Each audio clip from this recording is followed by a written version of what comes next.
Alright, so... where's my draft? Didn't start yet though.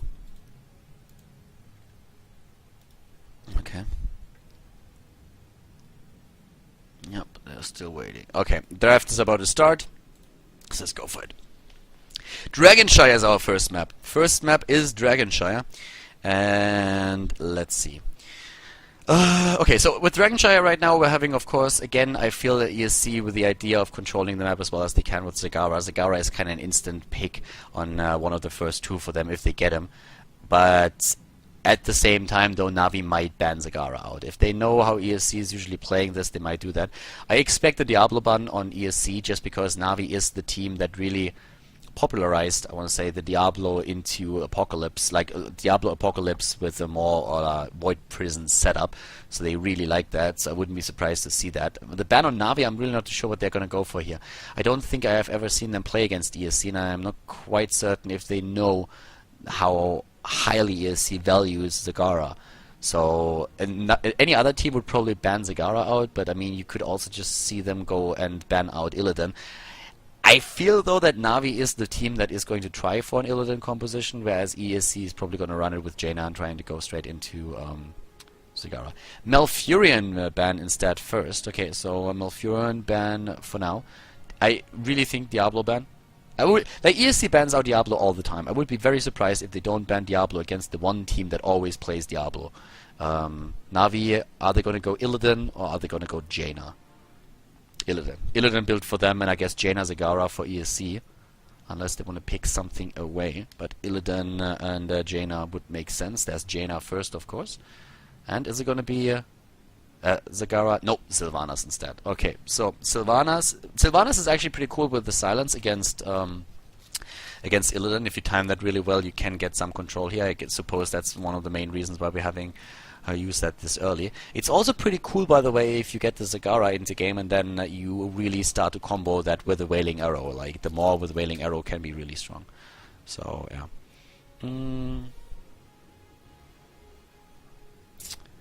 Okay, so let's see. If you have Illidan, I mean, what exactly could they go for right now? With Illidan, usually you either see... I guess with the ban on Malfurion, we're going to see Uther. They're going to try and play Uther here. Navi is, on the other hand, one of the teams that still plays Rhaegar a lot with Illidan. Often, like, the shift was already there that we have now mainly Uther being played with Illidan just because you get the Divine Shield in, you have Benediction. They have with Vala a very good right-click hero, it's kind of the standard hero for that. So ETC might be the pick that they go for right now, since ETC is the hero that they play usually with Illidan. It's like one of the best heroes together with Illidan, and it's also a highly contested pick in general. With a ban on Diablo, it's very likely that they go for ETC first, since ESC is usually playing him a lot too, so they would pick it away, I suppose. And with healers, I mean, even if they go Rhaegar first, look at that. I don't think that ESC would have contested that in any way. ESC, I at least expect them to go into ETC unless they want to try and go for their Stitches build again, but I think ETC is more likely because they also pick it away from the opponent. For me, the only question is, are they going to run Zagara as a third damage dealer utility hero, yes or no? That's what I personally would like to know here. I mean, we saw them with Tassadar in the last game, a bit of a different map, different lineup, of course, but it gives you lots. We see a lot of double healer too from other teams against Illidan comps, and I know that ESC doesn't really like that either, like playing against it.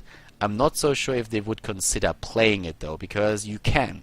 You have Uther and Brightwing, and Uther Brightwing are actually damn strong if you're up against an Illidan comp. You have a stun, you have a polymorph, you have Criterize on level 16. But they go for the Zagara variation. Alright, so Zagara is being picked. What's going to be the tank that they play with that? Is it going to be ETC, yes or no? If not ETC, what else are you going to get that really combos with it? Are you going to get that Stitches? I do not think so. Not without any... Well, if they go Uther, they could still play Stitches, I suppose. If they go Uther, they could still do that. But yeah, Zagara is what they're going for it.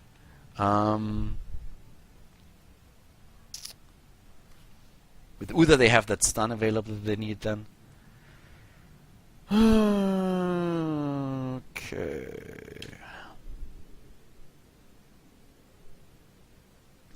Navi wants ETC. One of the main reasons why I would take it away from them. Because if they don't have ETC, what are they going to go for? They can go for... If it's more about the disruptiveness, then they're going to go for Chen. If it's about it, like, I don't think that Navi would consider playing, especially with the comp that they run, Stitches. So that leaves Arthurs, which we don't see by Navi all that often. We usually see that more being played by SK. They sometimes go into Stitches, and that leaves it with Muradin. So Muradin would be annoying with a stun, but so far there's not really a stun lock attempt, unless you consider Vala with the Rain of Vengeance. You see, apparently not sure what they want to play here. They go Brightwing first. Alright, they go Brightwing over Uther. Wow. Brightwing as an Illidan, as I said, against an Illidan, Brightwing is still great, but I am really surprised to see him over Uther here. But okay, Navi, I suppose ETC. I actually am very surprised to see Brightwing taken before they take ETC. And I'm wondering if they really play with Stitches here. But then I would have thought they go into Uther. I mean, yes, you can play Stitches together with Brightwing and use then Polymorph, but normally you don't really do that. But what other reason would they have to really wait with the tank this long? Usually when you wait with a pick, you always want to make sure that your opponent can't counteract that. So people are like saying Nepsa is gonna play his Anubarak. Suddenly ESC taking a page out of Team Arthurs and playing Anubarak solo tank like the Russians do. There's Uther for the double heals. Uther, oh my god, that Illidan is never gonna die. What? What?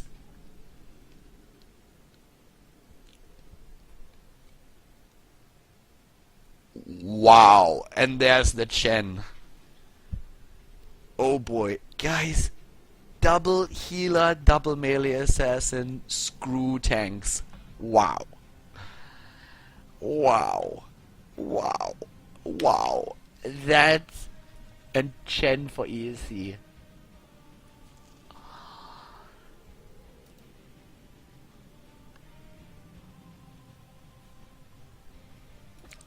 OMG. Right click potential. Somebody's even calling Shadow Assault. Why not? The first game of the final, ladies and gentlemen, and we have insane combinations here. The team comps are great and I'm loving it. Game number 1 in the best of 3, ESC is going up against Navi. And to the left side of the map, the German team with Snow on Zagara, Antihero on Chen, Gerd Amherd on Jaina, and Inviduum on Sylvanas, whereas Nepse picked Brightwing. The right side of the map, that's where the action happens though. Breeze is playing Illidan here, so far so good. Shrimpy on Rhaegar, and everybody's like, well, it's pretty common, right? But then Splendor picks Uther, Eternal, Zeratul, and Celium Vala. All of a sudden, we have a lineup without a tank. We have a lineup with 2 melee assassins, 2 healers, and then also a range assassin. Absolutely crazy composition here from Navi, and I'm loving it here in the final.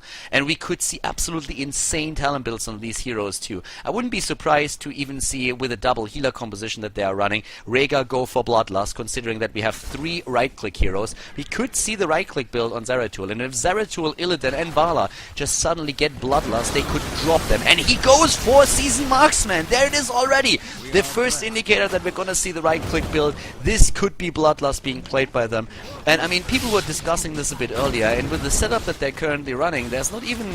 This could actually even be Shadow Assault as the heroic ability on Zeratul over Void Prison. With a build that they're running that has so much potential to actually go for exactly that. This is going to be an insane game. This is going to be super, super awesome. I'm loving every second of this already. Just theorizing about what would happen there, or what could happen, is just beautiful. Right now we're having the tri-lane at the bottom. Of course, ESC, they've played a great tournament. We've seen them take down everybody that they faced so far. I mean, obviously, they are in the finals. And with Sylvanas and their burst comp here, they are trying to take down the structures and gain a lead in experience. With the control that they have in those fights, with the slow, the chill, Venom, Brightwing going for also his lockdown thanks to Polymorph, they have quite a lot of options in those battles themselves. But of course, looking at their lineup, they have a lot of squishies there, and they need to be extremely careful with that. In regards to the first talents that we see there, Uther with the Conjurer's Pursuit isn't really a big surprise.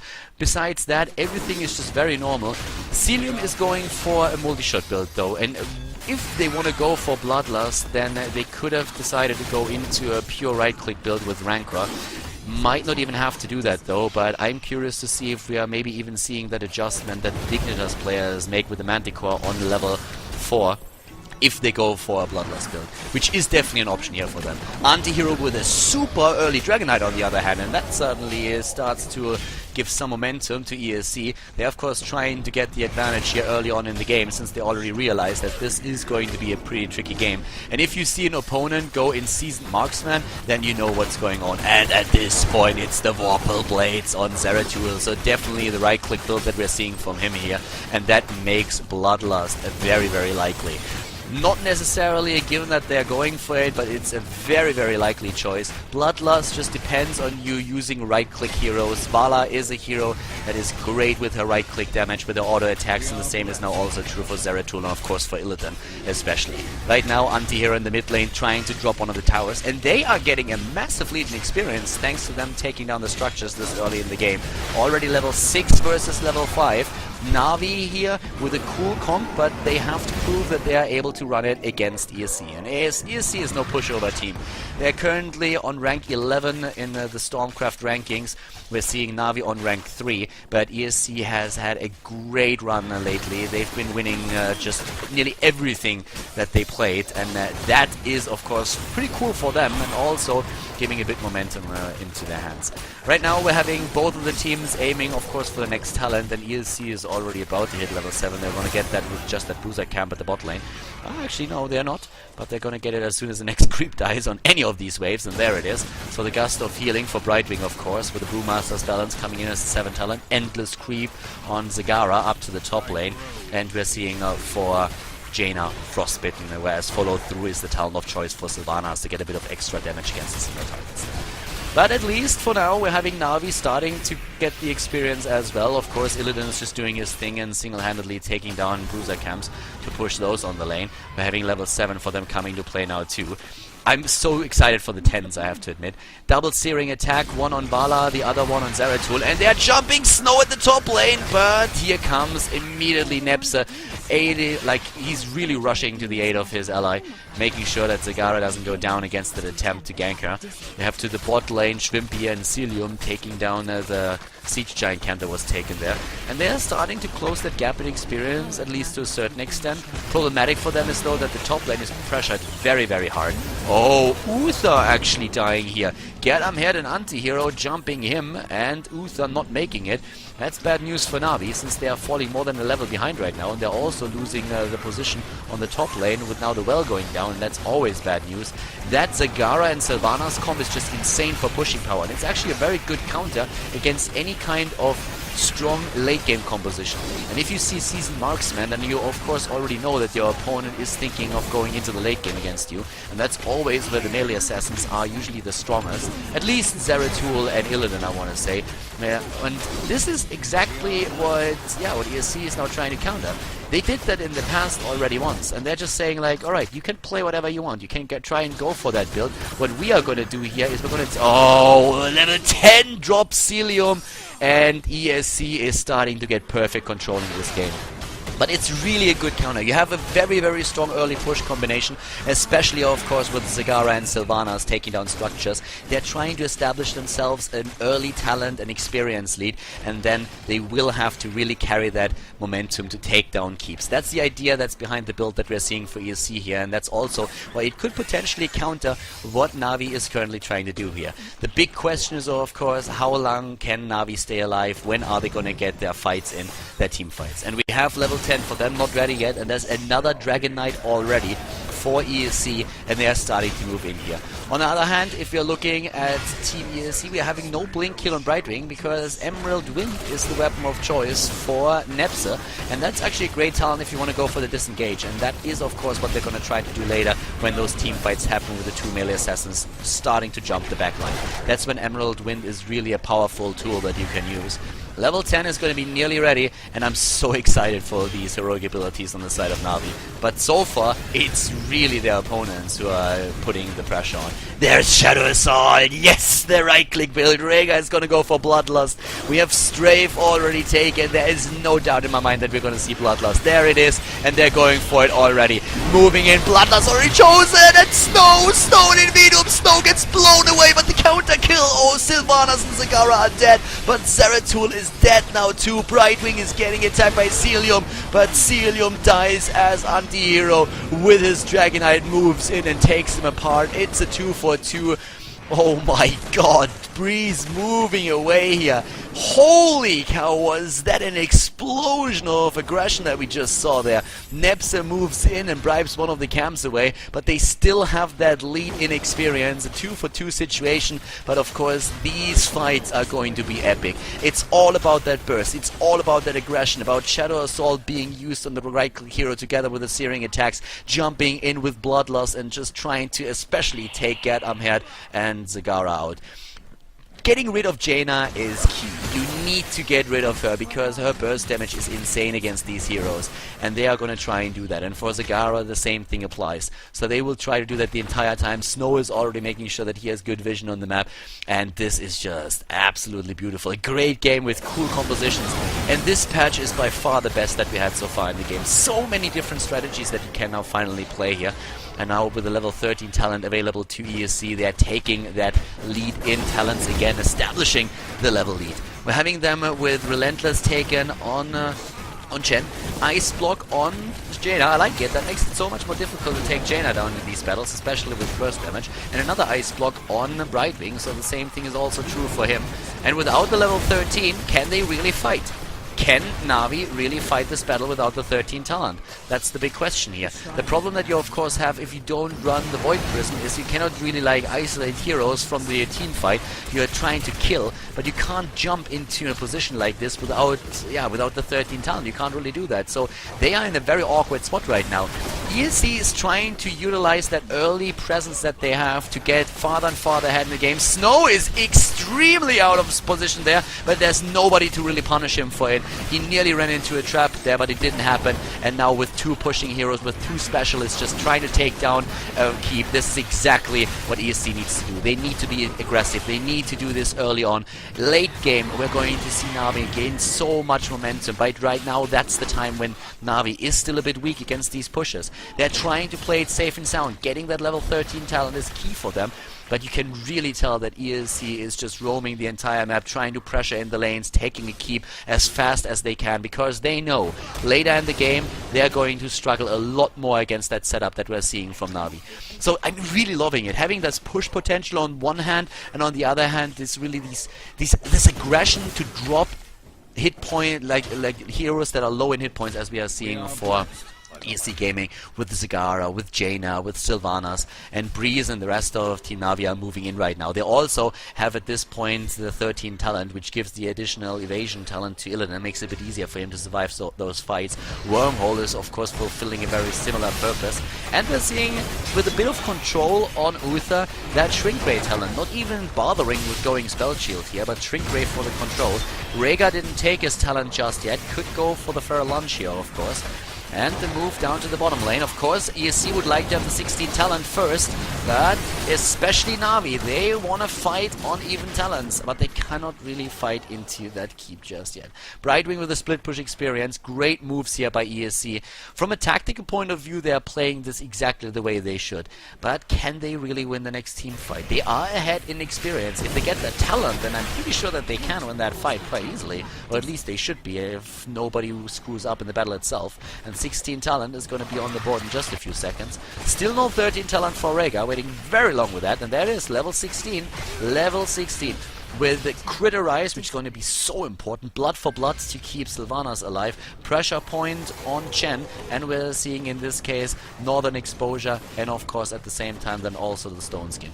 At the bot lane, again, another shrine capture out. It's just rotations across the map. Trying to rotate in, rotate out, make sure that your opponent doesn't control both of the shrines to get another Dragonite. Healing Surge now taken.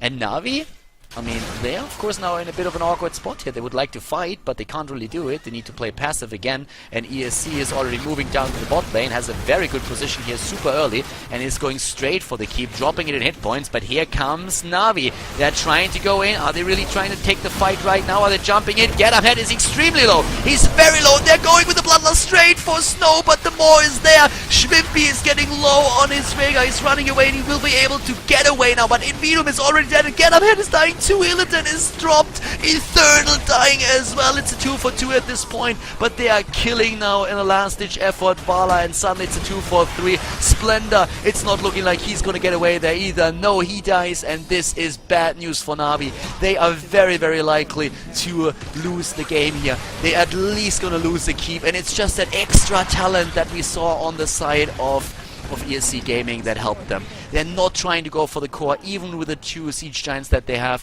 Only 5 seconds on Illidan would have been a bit of a stretch. They're trying to play it safe and sound, going for the Dragon Knight first, rotating towards those shrines, especially the top shrine. They're having Snow getting also hit points and mana back, and that is of course now a great position for ESC to be in. That early game pressure, exactly what they needed here. Early game pressure, early game performance here by them, and they are going for another Dragon Knight. Oh, barely. Breeze couldn't jump in there. He just couldn't. I mean, he could have probably interrupted it, but there were 4 heroes already, and if he jumps in there, then he dies, and then they are gonna lose the Dragon Knight regardless. They're trying to go for a kill once again, but yeah, Navi is now in trouble, and they know it. But they have the 16 talent, and that puts him into a spot where they can start fighting again, especially with the double Blood for Blood. There will probably be another one. There's a triple Blood for Blood, Benediction, and Berserk, and this is where Navi really starts to get strong. This is where Navi becomes extremely powerful, but that Dragon Knight is of course still a nuisance, and they have to deal with that somehow. We also don't have Blood for Blood ready just yet. Another 14 seconds until the talent is back, and that is very crucial for the fights, as is Metamorphosis. Eternal is just waiting. They're trying to make sure that they can't really kill the keep. That's the most important part, but this is going to be the battle that really counts. If Navi doesn't win it now, they will never really take it. And there it comes, Blood for Blood already being used. They're jumping in once again. The Shadow Shield is being used there too. And Snow about to die. Snow is dead already. And Schwimpy is trying to heal everybody out here. Suddenly Breeze jumps in with his own Metamorphosis, going straight for Nepsi. At the same time, Schwimpy is attacked by the water. The metal is already very low. And we have Celium trying to take that out before Schwimpy dies. They get 1 kill, but not more than that. Eternal moved away, and Splendor just barely able to heal it. The double healer comp that we're seeing here for Navi really doing work. They get a kill, but not more than that. And of course, the entire setup that they run here is designed to take the team out, and not only 1 kill, but they're starting to get still a bit ahead. Not really ahead in the fight, I want to say, with that extra talent. The problem, of course, is that even when they are now ahead in the team fights, can they really win when ESC Gaming has level 20? That's the big question right now. Level 20 would be absolutely amazing for ESC Gaming, and that would be a very, very, very long timing window that they have if this difference between levels would persist. 2 level difference here. Breeze is going for the Bruiser camp. I don't think that ESC can... can they? No, they're going to be a little bit too late for that.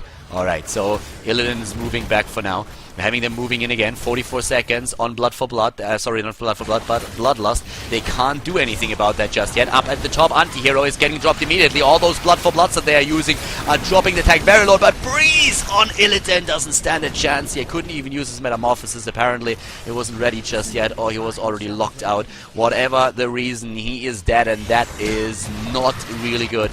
Not at all. A 5 versus 4 with these lineups is extremely tricky for them to fight. Once again, we're having ESC Gaming jumping in, trying to go straight for the keep here, trying to take that down. That will be the second one to fall, and they are going to get that. Sylvanas is there to disable it with a black arrow, and the level 20 is already on the board for them now with a blink, the Bowl of the Storm, and also the continuous wins on Brightwing. This is going to be amazing for the disengage and the fights themselves. Hardened Shield on Hardened Shield on Chen, and at the same time, what is Sylvanas going to get? It's the Bolt of the Storm.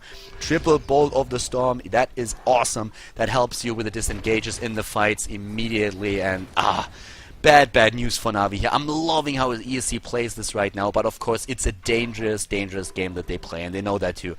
Once we have a level 20 for Navi, Navi might be able to come back. But they lost 2 of their keeps already. And, well, there are still 3 forts on the map for ESC. So ESC, from that point of view, has been dominant in this game. And they've been playing a very, very good match here. It's just always, of course, that danger that your opponent is going to get a kill early on in the team fight and then start snowballing it. And if that happens, then you might lose more than on there. Oh, Eternal healed in the last second, but now they have to run away already.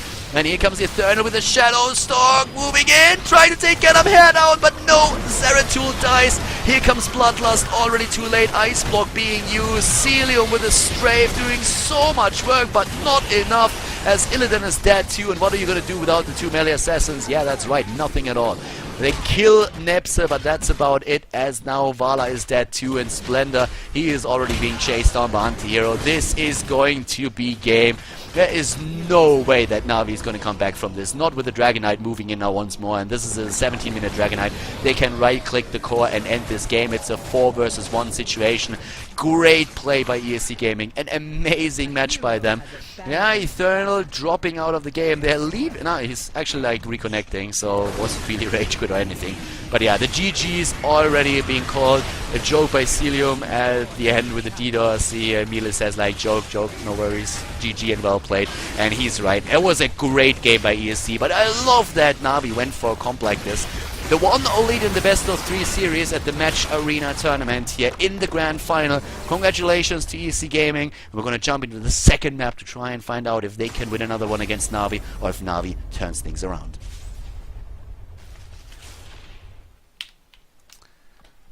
That was awesome. Awesome game. I like it. I like it. Really, really cool game. It was fun. I'm really excited for this one. Great comps, again. More standard comps, not the extraordinary stuff, but good comps. Game number 2, ladies and gentlemen, in the final of the final of the tournament here. We're having at this point, as you can see, ESC going up against Navi again. The Matcharena tournament final with a 1-0 lead for ESC Gaming, this time starting to the right side. To the left we have Navi with Breeze on Diablo. They're playing Splendor with Rhaegar, Schwimpy on Zeratul, Celium on Vala, and Eternal on Sylvanas. So again, that Void Prison into Apocalypse setup. To the right side of the map, Snow on Zagara, Nepson Malfurion, Antihero on Stitches, Invidium on Jaina, and Get Amherd is playing Tyrande. So this is going to be one of those games where the Stitches sniper comp is going to be played by ESC again. They are really starting to prefer that comp a lot. They played it throughout the tournament several times already, and we've also seen them play at the weekend in Zotic and Go for Heroes. In this case, it is more of a traditional build from the perspective of Navi, going straight for that Diablo and Void Prison combination that they are very used to and that they also like. The question in the early game is really how much damage can ESC do with their combo between Stitches and Tyrande, locking somebody in and then using the stuns. Oh wow! It is the first kill against Invidium. Well, the hook against Breeze nearly killing Diablo here, but I mean he can move back and they got the kill in. It gives them a bit of experience and a bit of pressure on the lane. With a healing totem on level 1, gets healed in this situation by the well, and right now, as you can see, we're having Regeneration Master taken on Zeratul on level 1. So many different choices here for him. Black Skull places with a reduction on the cooldown usually. We're having block chosen by some of the heroes as well. Down to the bottom lane, as you can see, Eternal and Snow are going up against each other. This is where Zagara this time is making her stand. On the side of Stitches, we're seeing the sustain build. Oh yeah, Celium was of course very well aware that there's a pretty high chance that there is a setup against him that circles around hooks, so they are trying to move away immediately. Good moves by him. Bot lane on the other hand, Schwimpy and Breeze are starting to jump in. There was the owl, and Snow is moving back. Playing this careful at least for now. But there's the move. Schwimpy moves in, Breeze is there, they're still starting to push that. And against the Gara, I mean, yeah, it's always tricky to really push the lane in against her. In the mid lane, Splendor is doing apparently a pretty decent job against Nepse, making sure that those towers are already losing ammunition. The problem is that at the top lane, ESC is starting to pressure those lanes very, very hard. Getting the first tower already, that's something that Navi is very far away from. The early game pressure in general that we saw in the last games from ESC is very, very good. Like, they have a setup that circles around sniping heroes, that puts them in a position where they have a lot of map presence, and they start to use that to just push the top lane in. But level 4 hits just a few seconds faster for Navi, and that gives them, in this case now, a Farsight as well as the amplified healing on Diablo, with Envenom, Gathering Power, and Arsenal taken as the 4 talents on Zeratul, Sylvanas, and Vala.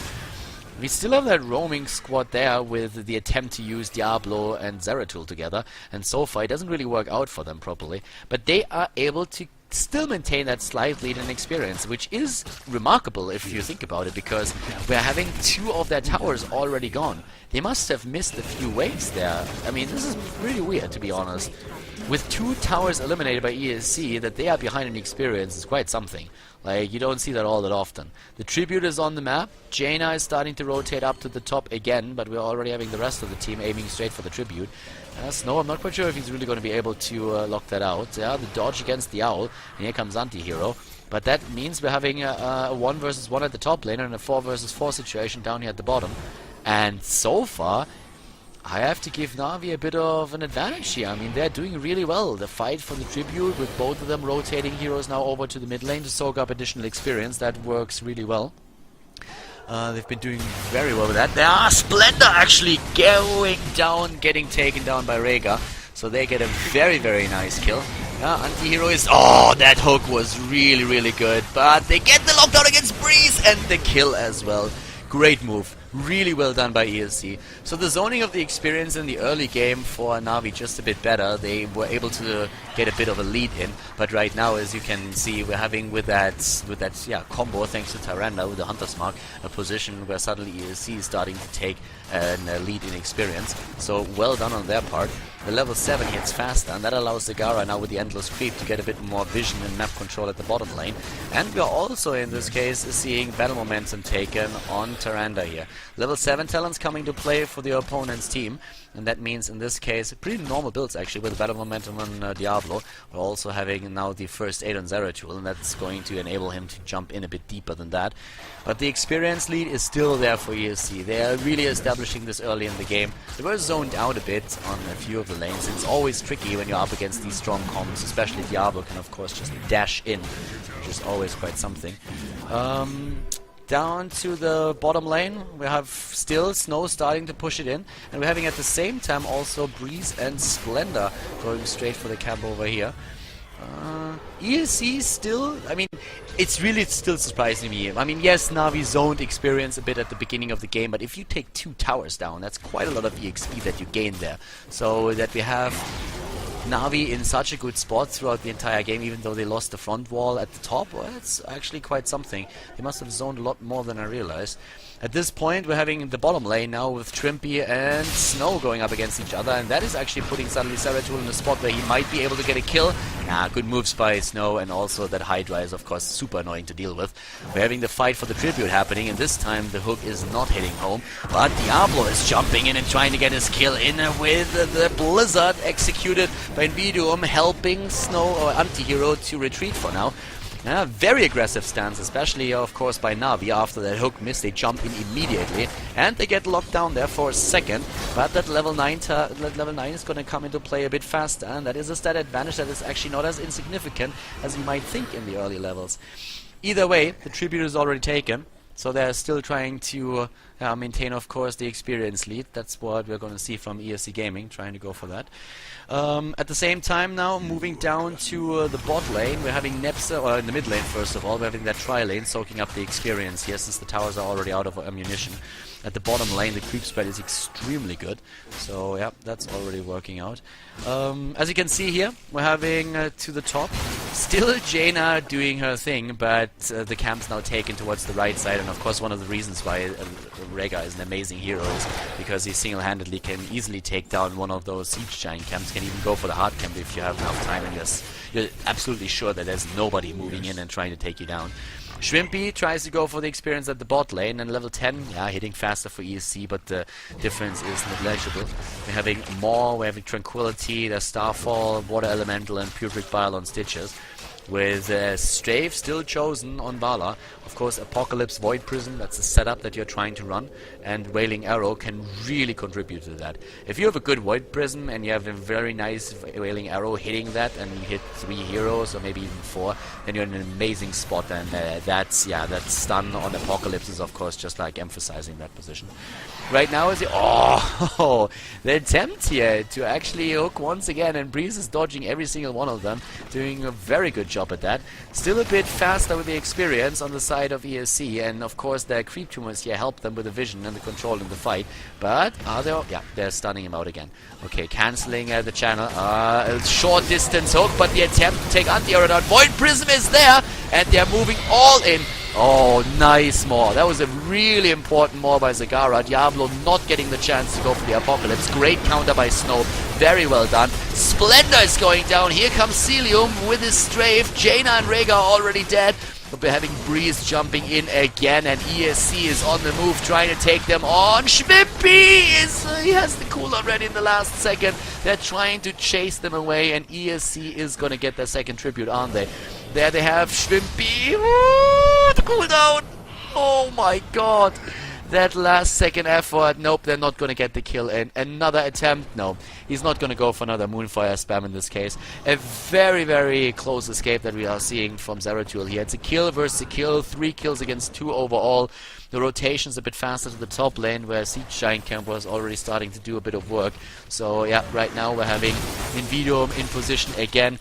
Boss is being attacked here by Navi, but these fights are extremely close, and especially that setup with the Void Prism was very good, but then Diablo gets more, didn't get the chance and uses heroic ability to combo that off properly. Good move on the side of Snow.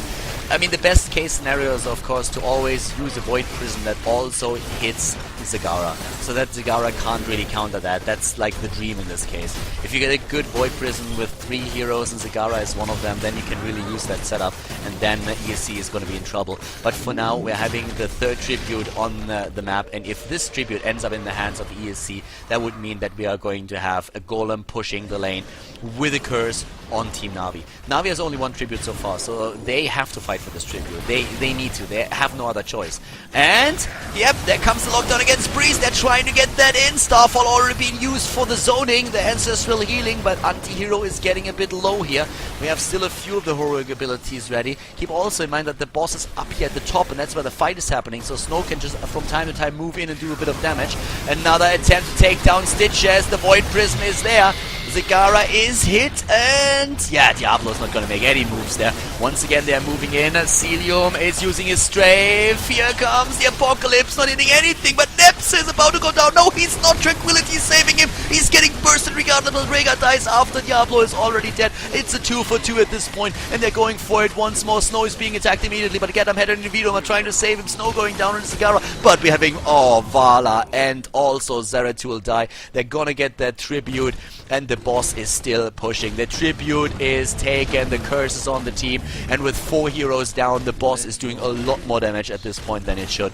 Down to the bot lane, the boss that we're seeing pushing for Navi is going to be taken out by the towers in just a second. Of course, Sylvanas is moving in and is doing the best to really just negate that situation, but the boss at least barreled through the wall, and now we are having, with full HP and mana, once again ESC coming into place. They are having 2 ice blocks here. The ice block on Malfurion and the improved version on Jaina, with the overflowing light now on Matcharena coming into play. And the spell shield even from Zagara, I believe on the safe side, not even going for that Hunter Killer talent on level 13. Oh, the lockdown against Breeze. ESC is playing so damn good, but Navi is still on the same level.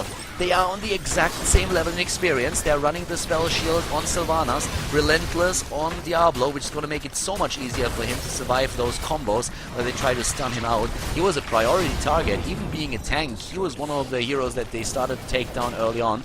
Once more, we're having the curse nearly done, and in this case, yeah, ESC really benefited from that, didn't they? I mean, they are nearly a level ahead. They pushed those lanes in. They took down the forts. Can they take maybe even the camp? Doesn't look like it. Not with the far side already revealing the position. Can't really do a whole lot there.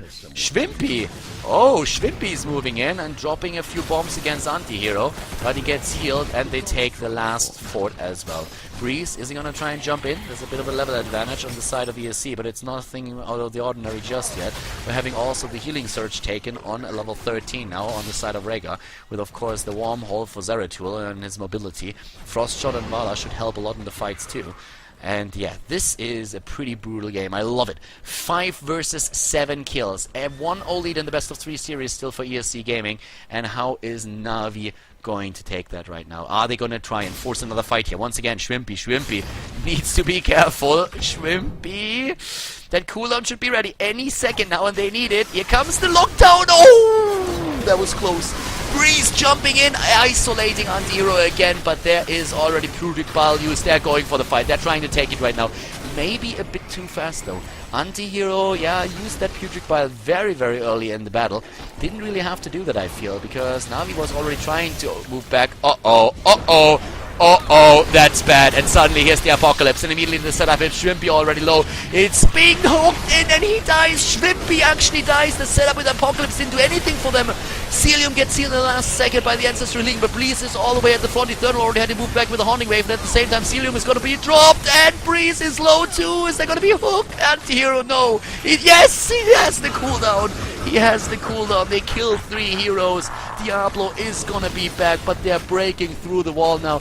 And Zegara is still pursuing Eternal. We should see another Haunting Wave for him in just a few seconds, but still, the vision is there. And where are you gonna escape? You can run, but you can't hide, my friend. And he's trying.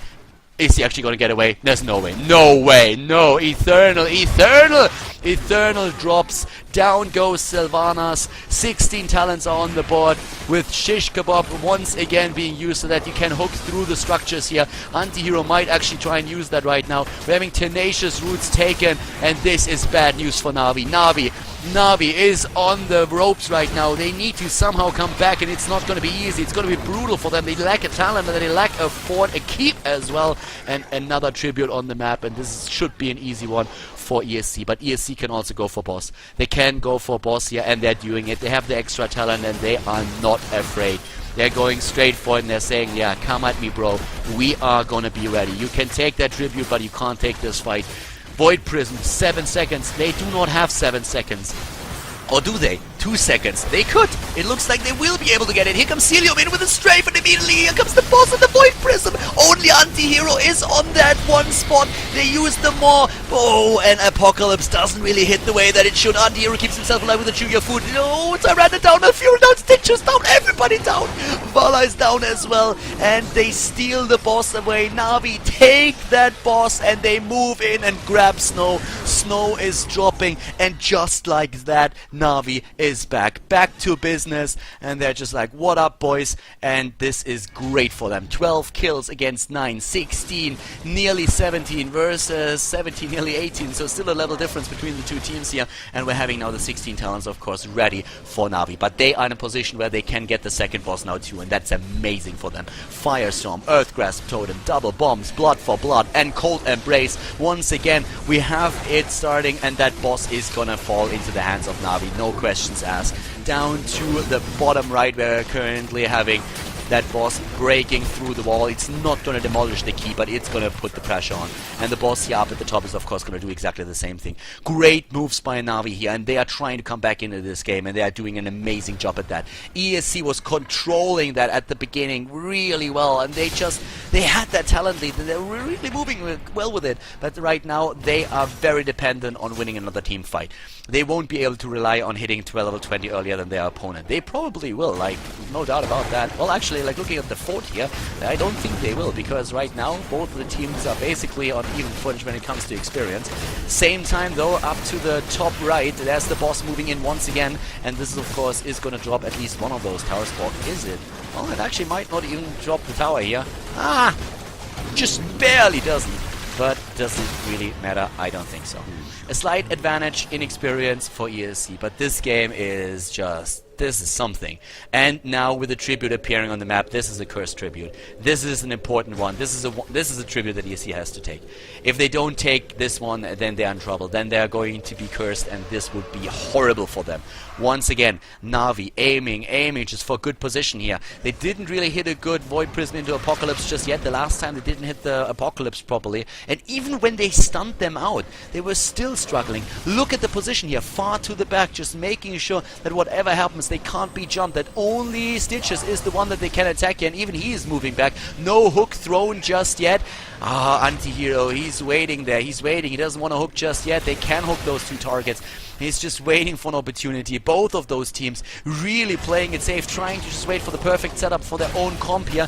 And here comes the hook, and especially the Tenacious Roots being used, but the Ancestral Healing keeping Freeze alive. Anti-hero moving back, Starfall zoning them out, but now Navi can wait out the heroics. They can wait out the heroics, and even Putrid Bile was already used, and most of the heroic abilities on the side of Navi are still there. Wailing Arrow, Strafe, Apocalypse, they're going for Breeze again, they're going for him again, and this time they might be able to get him. No, because the Void Prism isolates at least one hero, and they stun them out, but that didn't get them any damage in either.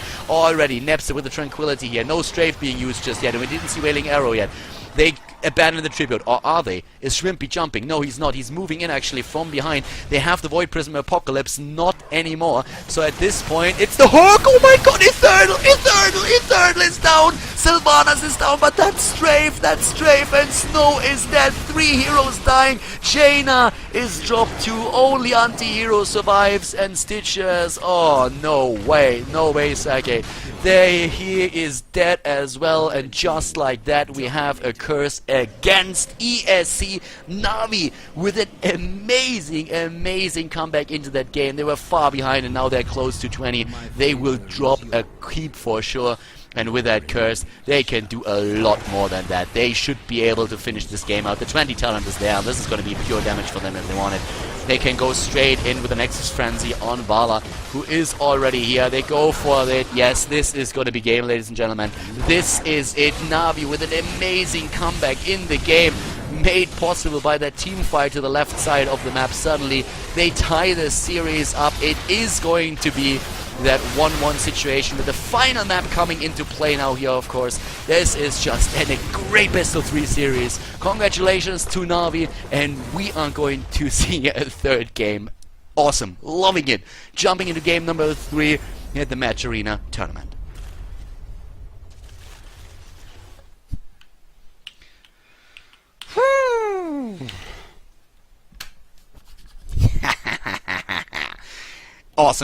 Awesome game, and guys, third map coming up right now.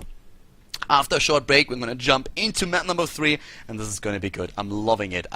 So awesome that we're actually seeing this best of 3 going the full distance. So guys, stay tuned, and just in a few we'll be back with game number 3.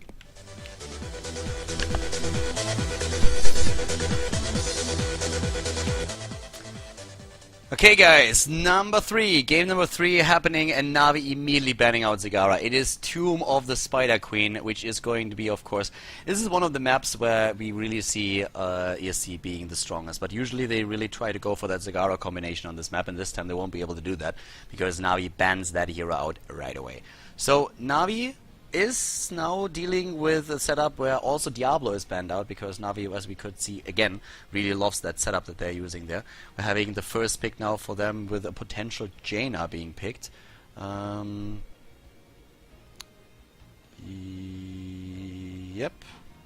Okay, so Sylvanas first for the pusher. No, that doesn't count. Didn't even hit.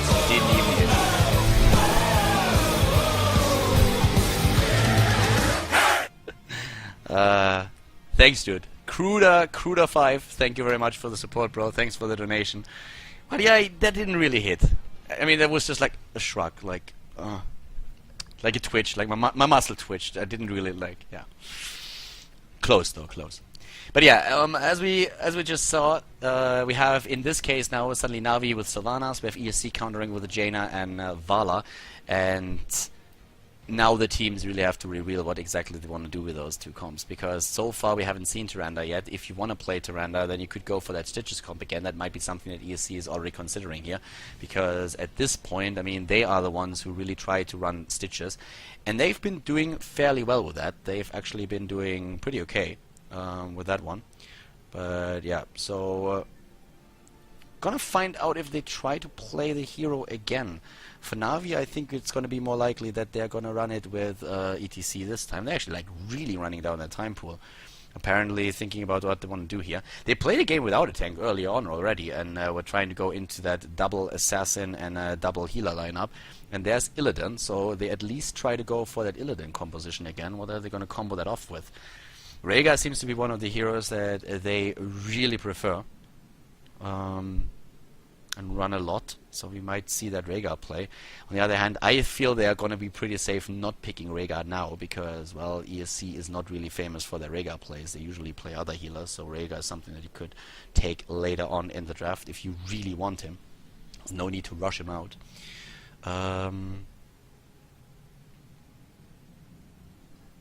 Let's see.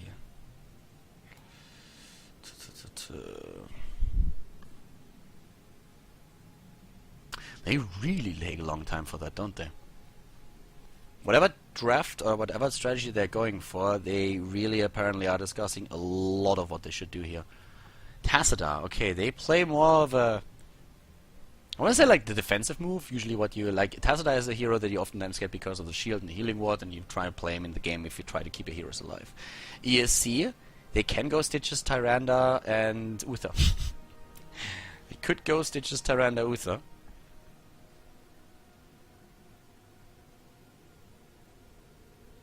If they want to play that, they would probably go Tyrande and Uther now.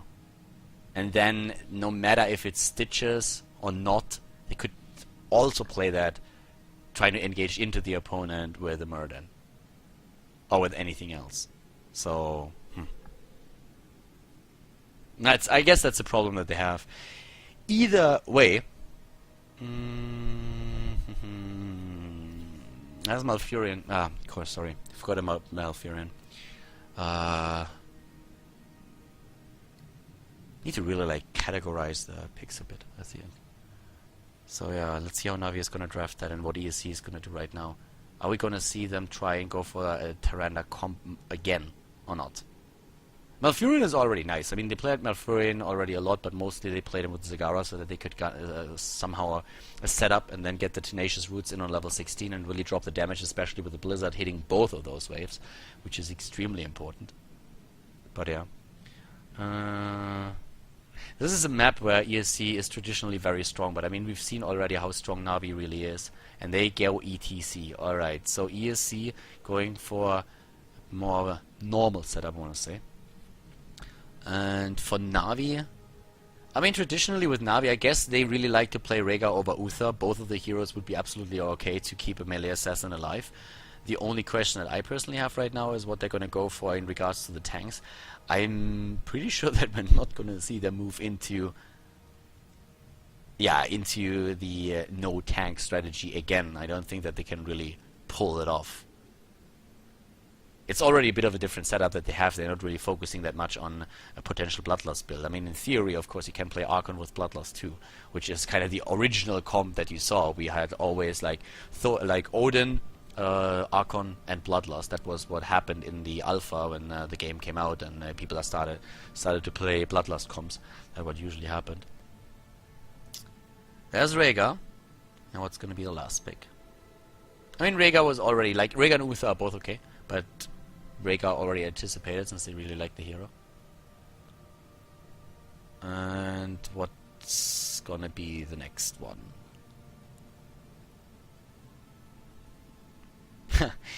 Chad is demanding Murky. Like, you guys laugh, but Murky actually, to annihilate a single target, Murky is actually pretty good, and a few teams have already run Murky in competitive games.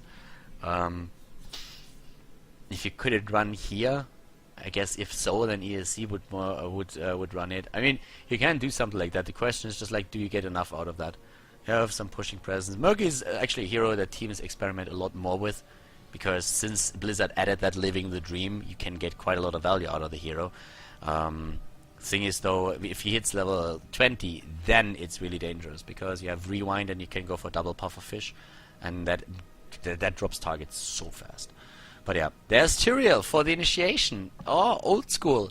Really old school. Tyrael and Illidan instead of going for potential Meridian or whatnot. So you can go Tyrael and the Judgment initiation, and then you jump in with 2 targets. It's actually like pretty cool. That's something that we see Tyrael a bit more often, and even though I don't like to play him, I really like that we have him back in the game, because Tyrael comps are always fun to watch. I feel that he's a very, very nice hero to just like see his playstyle, and also the initiations with Judgment are always pretty cool. And yeah, let's see what ESC decides to do. I mean, we talked about a few of the possibilities that they have here, including that YOLO move where you just say like, alright, we're gonna murky the Illidan away. That is actually something that you can do. It's of course, like we've seen crazy comps already today, alright? So like, but yeah, more normal build is a Zeratul in this case, and that helps you with the Zeratul setup into a Void Prison. Zeratul Void Prison as a setup for the Tenacious Roots on Malfurion, and then also Jaina with a Blizzard, and of course, they're trying to play Bubble Burst here. You set a bubble with Zeratul, a Void Prism, and then you burst it with Rain of Vengeance and with everything else. So that kind of works. Yeah. Okay. The last game in the best of 3 series here in the final, in the grand final between ESC and Navi. To the left side of the map, we're having Snow for ESC Gaming on Zeratul, Neps on Malfurion, Antihero is playing ESC, and Invidium on Vala. Get on head in this game on Jaina. And looking to the right side of the map, we're having Navi now with a very different setup that they had so far, with Breeze on Tyrael, Shrimpy on Illidan, Eternal on Sylvanas, Celium on Tassadar, and Splendor and Rhaegar. So the builds are in this game once again very, very different. Whereas ESC is trying to play a strategy where they're going for the bubble wipe, with Zeratul setting up his Void Prism on level 10, and then Malfurion trying to set his roots up in time. Like Vala is going to go for the Rain of Vengeance to lock those targets down, and Jaina can try and get the damage in together with, of course, her Blizzard. We're seeing on the side of the opponent's team one of those builds where, first of all, you have, of course, an Illidan build where you're trying to jump your opponent. They have as the initiator Tyrael, which is a bit more old school. And, of course, one of the main reasons why we're seeing this is also that apparently they took a page out of the book of Team Arthurs, the Russian team, since they're going for a team composition that has 4 Blood for Bloods available on level 16.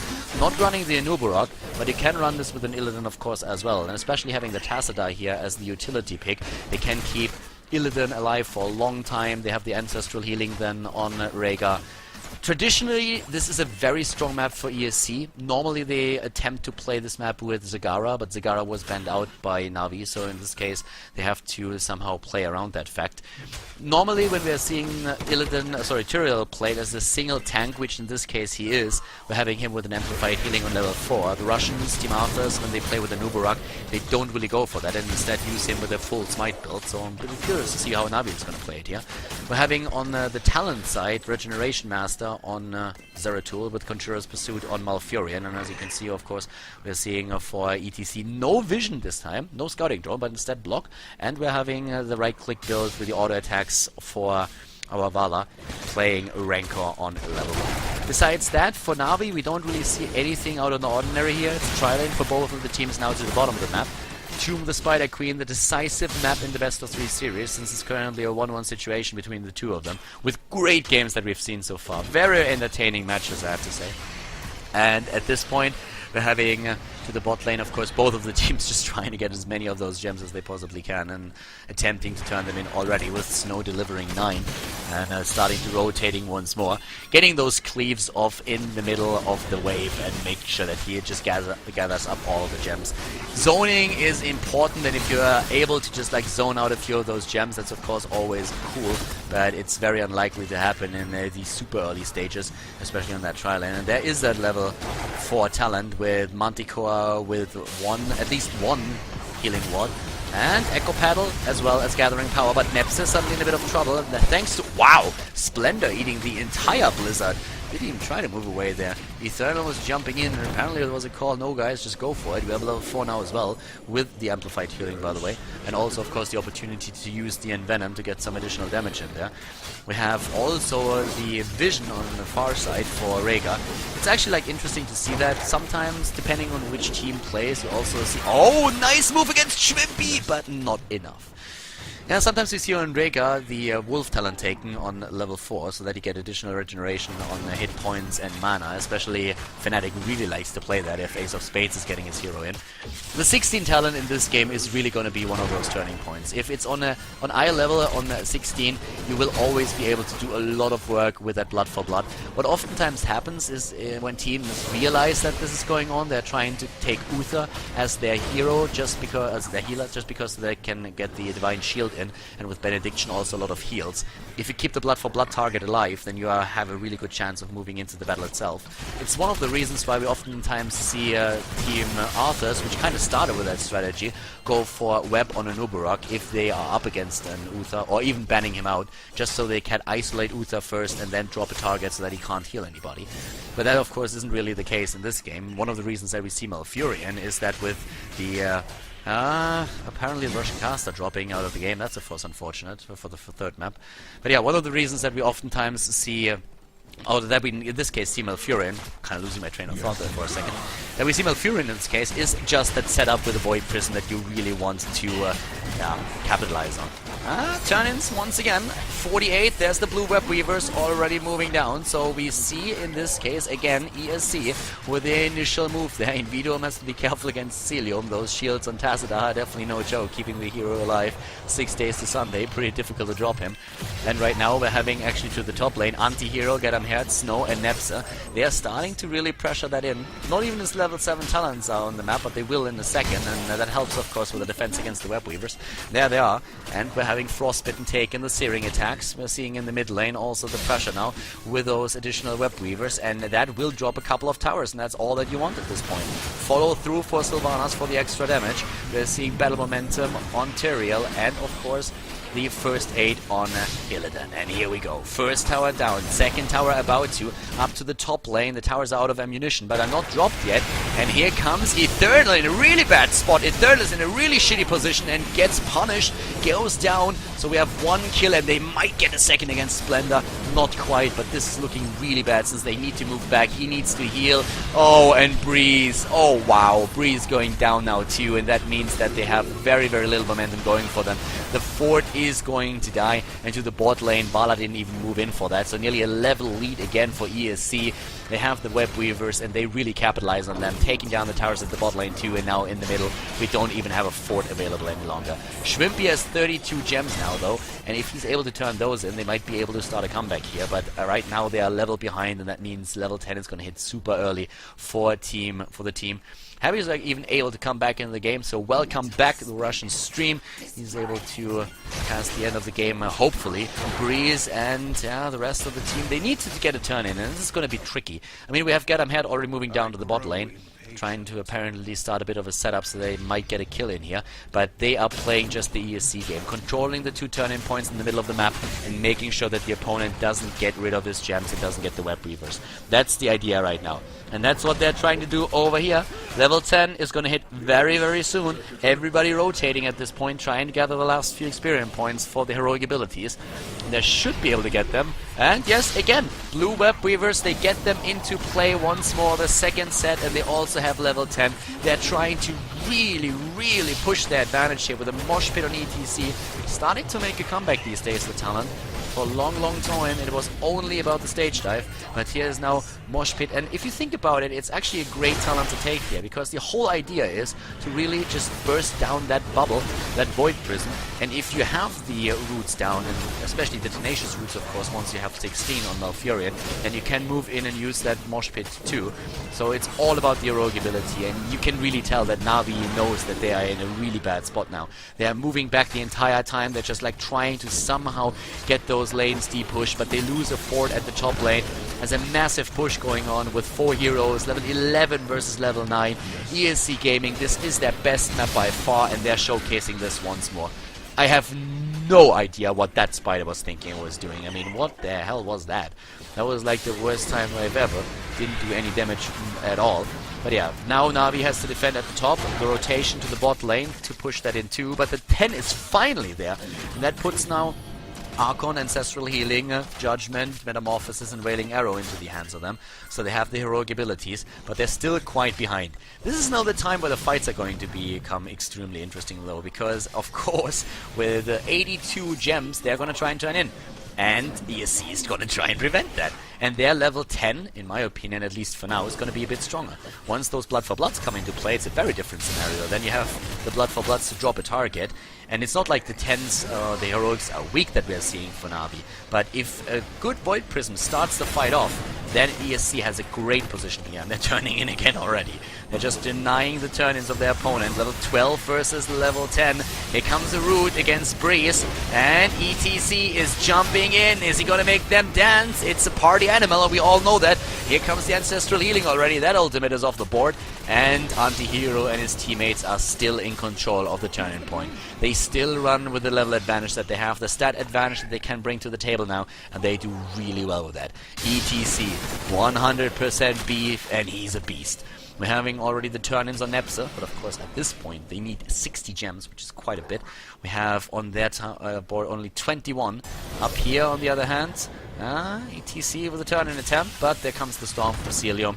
And over here, Illidan, oh, and that burst damage, the water elementally jumps away with a, oh, 4-man Void Prism, the 4-man Void Prism, and here comes ETC making them dance. ETC, that party animal, and Illidan is down, Splendor is on the run, and he is dropped to, oh my god, Eternal trying to get away with the wave. Antihero is there, but apparently he doesn't have his own, he doesn't have the power slide anymore.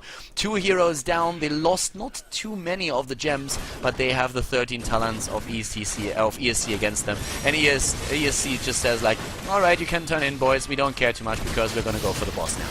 And we have them with an Ice Block on Malfurion, with the Uber Rockstar, with the Giant Killer on the right click, on the auto attack damage Vala, and of course for Jaina we're going to see another talent pretty soon. That could be the improved Ice Block here.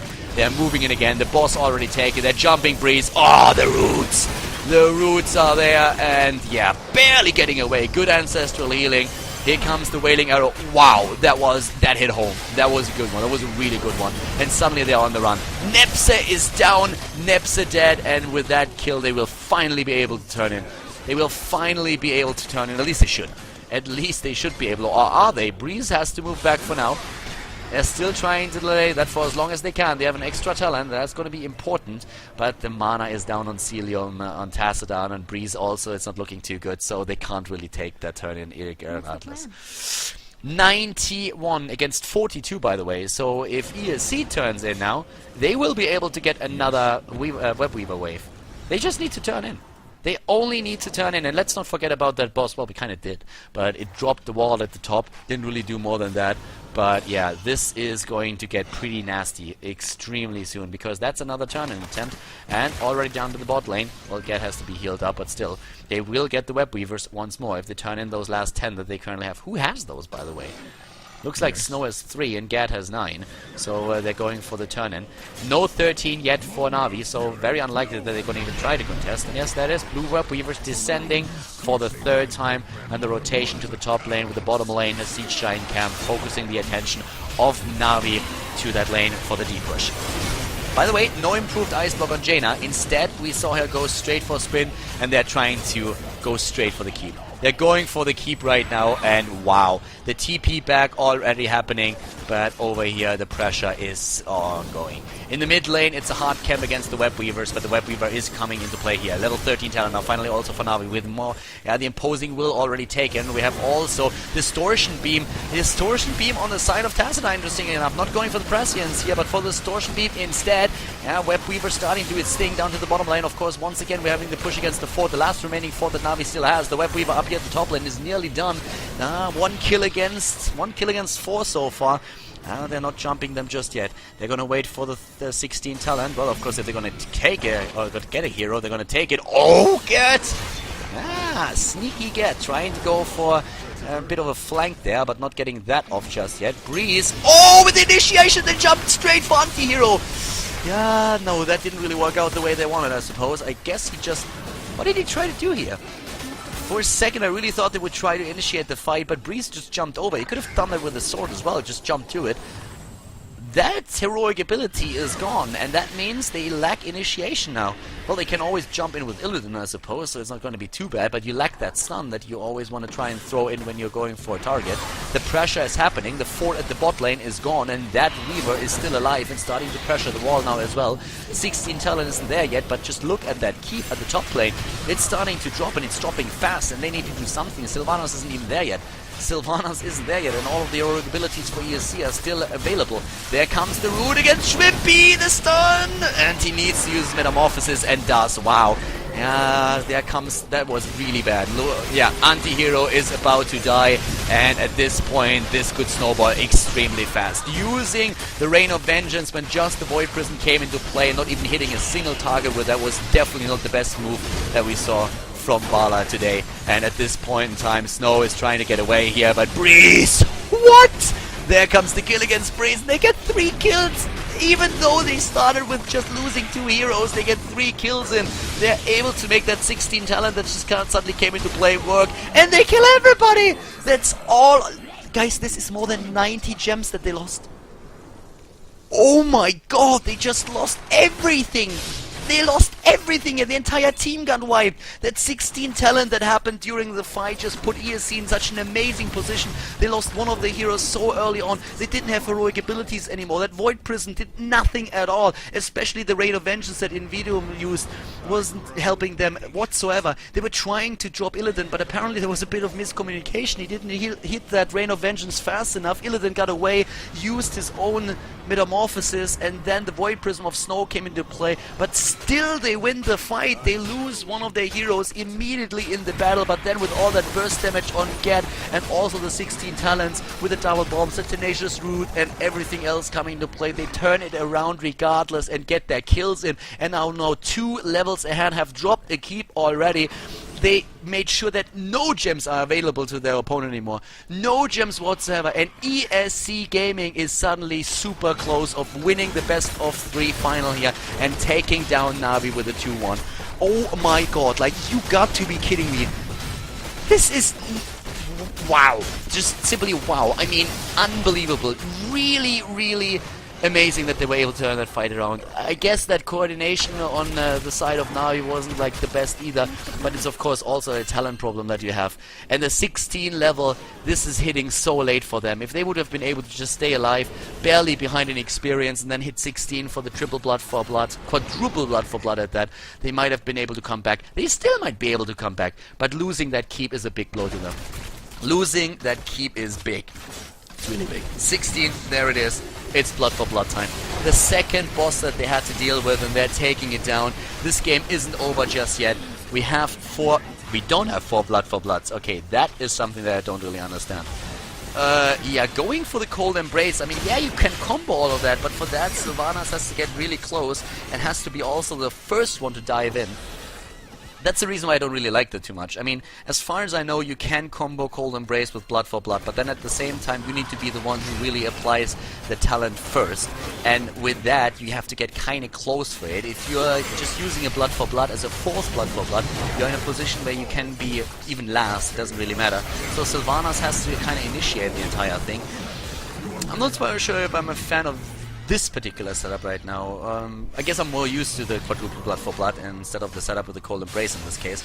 Usually Cold Embrace is, in my opinion, the superior talent here. But let's see how it's going to work out for them. Are they going to be able to drop one of them? Initiation against Neptune! Wow, they just blew him into oblivion, and look at that great Void Prism here! ETC making him dance, but they're losing Tyrael and also Rhaegar. Wow! I cannot believe that. 3 heroes dead. ESC Gaming, the Kappa boys, they are making it happen. In Vidum, they take down everybody. It's a 5 versus 3 in trades, and it is unbelievable. What an amazing game of ESC Gaming. Even against the triple blood for blood with the Cold Embrace setup, they are making it work. that Void Prism isolating two of the heroes, taking them out of the fight, allowing them to come back into that battle. This is insane. This is just so damn good. This game is beautiful. 19 to 17 the levels here. Looking at the damage at this point, and also of course at siege damage down here, it's a siege giant camp pushing it in even further. They're starting to turn in again. Of course they needed to wait a little bit because let's face it, they want to wait until the rest of the heroes is also back on the board, and now before they can be prevented from turning in, they do it. Blue web weavers descending again. This is number 4, by the way. We didn't have a single one just yet for Navi because they don't get the turn-ins. They just don't get the turn-ins. They don't get the opportunity to turn in at all. And boy, the 20 is going to be there in just a second. There it is. Level 20. This is when they're going to try and end it. This is when they're going to try and take another fight and end it. At least drop a keep. That's what I kind of have to do. Here comes the rewind on Zeratul, Storm Shield on Malfurion. We're having Hardened Shield on ETC, and Vala is going to go for the Nexus Frenzy together with, of course, another Bolt of the Storm on Jaina. It's all about that initial kill. If Navi gets the initial kill against them, they might even be able to win a fight, but it's going to be so brutal for them. Going up against the level 20 talent is so damn difficult. Down here at the bot lane, oh god, no, Schwimpy using Metamorphosis to get away, and he just barely is able to escape. It was a great start into the fight for ESC. Now suddenly Metamorphosis is down. They push 2 lanes at once, rotate down to the bot lane. They drop 1 keep. The one in the mid lane is nearly annihilated. Suddenly it's only 1 keep left, and that one is already being attacked. Metamorphosis is already down. That's a talent they can use. That's 1 heroic that is already gone. And that is more than bad news. That is actually a devastating situation that they're in right now. 2 levels behind, trying to go for it. They're just dancing around, waiting for an opportunity, but there is absolutely nothing that they can do at this point. Are they going to find an opponent that they can jump with Tyrael and then use those Blood for Bloods to eliminate them? That might be the last chance that they get there. It's another keep that that's being attacked right now. 20 versus 18. Navi is fighting for their life. ESC on the other hand with the damage every single time, moving in a bit of burst here, a bit of burst there, trying to drop that keep. It's on half HP already. So much pressure against Navi. They're trying with another shield, and they're waiting for the setup. But what can they do? Are they moving in? No, they're not. They're just waiting. They're waiting, trying desperately to keep that alive just somehow. But so far, they couldn't really make it work. They have no Mule. There's nothing. Level 19 for them now finally. And ESC is not leveling up on the pressure. They're moving in again with another multi-shot. Invidium already moving back with the ball. Needs to be careful. If he gets initiated upon while he's all far out at the front, he might be dropped, and that would like take down one of the damage dealers, and they rely on them heavily. The storms all the time here by Tacit. I really like them, trying to zone them as much as he can, but that keep is already extremely low. An anti-hero all the way at the front, waiting for a power side. Here comes the initiation, he gets snaps, and once again going for him, and the ice block saving his ass. Metamorphosis is coming to play again, but Schwimpy is dead, and everybody else is on the run, and now Tyrael is dead too. Getting a few loads full in the face. Celium is moving back, but he can't escape here either. This is game GG already called, and ladies and gentlemen, this will be ESC Gaming taking down Navi. Everybody dying here at ESC Gaming. They take the match with a 2-1. Well played here on once again their strongest map, Tomb of the Spider Queen. You don't want to play this map against the German team. They take Navi now. I can't even talk anymore. Navi loses. ESC takes them out with a 2-1. Amazing final. And congratulations to ESC Gaming for an absolute brutal series here. GG. Well played.